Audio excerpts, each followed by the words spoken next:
大家好，歡迎嚟到屯門畫室。咁今日想同大家講嘅呢，就係卡拉瓦喬嘅聖馬太蒙召啦。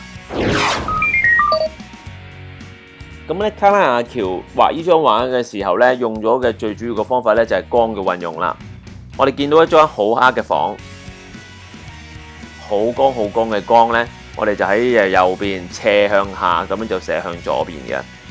咁光下邊咧，我見到有個 shadow 啦。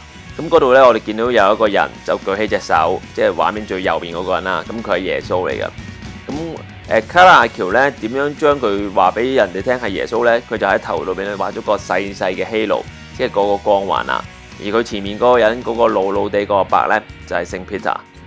咁呢個光咧就引導我哋個眼咧去望，究竟個光咧射向邊度咧 ？OK， 就係左邊嗰張台，我哋見到5個人。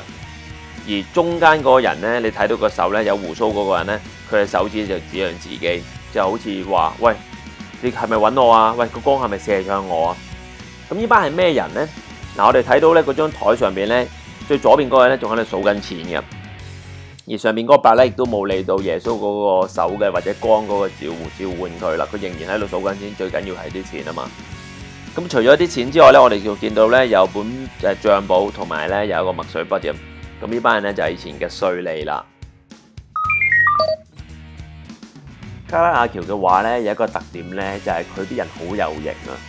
咁點解我哋睇到覺得好有型咧？就係話佢好多時候咧都係用一個好暗嘅環境裏邊咧，就有忽然之間有一個好光嘅光源，就射向畫面嘅重要嘅object 上邊啦。譬如呢幅畫咧，最重要嘅就係聖馬太啦，同埋耶穌嗰個手咯。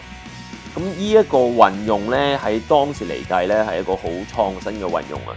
如果而家咧，你睇翻咧，就算隔咗成400-500年咧，一啲都唔 out 噶，係嘛？你覺得好似而家睇戲，譬如你睇蝙蝠俠啊嗰啲，都係咁樣，都係用翻呢個光嘅運用啫嘛？係咪？黑澤明嘅電影都係咁樣啫嘛？